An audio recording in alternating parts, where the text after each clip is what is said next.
ដោ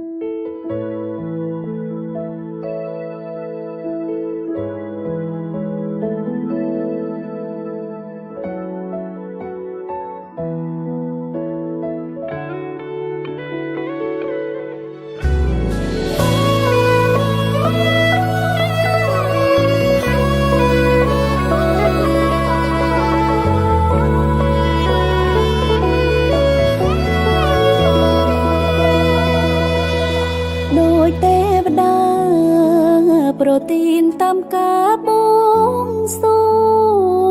ងធ្លាប់បន់ស្ទង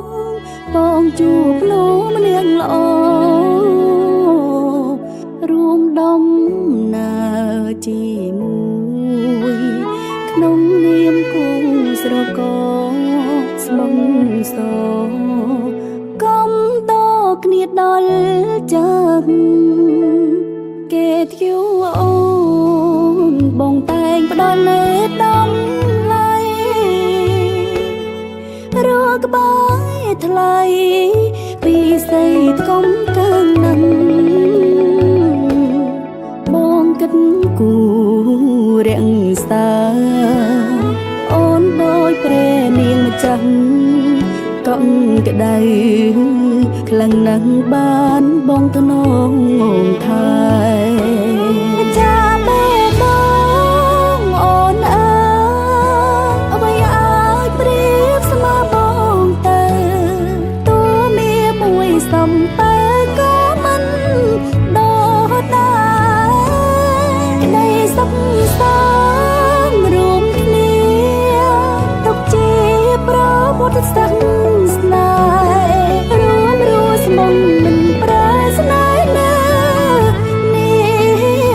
រន្ត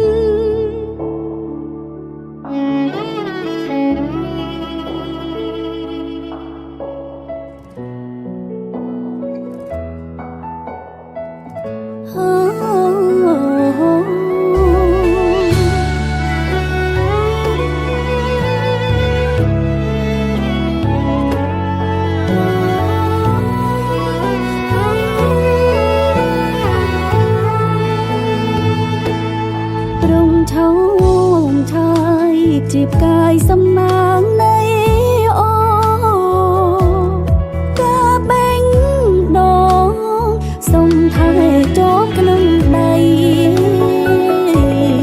បងប្រងគុលផ្កាស្លាពិតជាមានតម្លៃមានន័យចាប់ដៃគ្នារក្សាខែ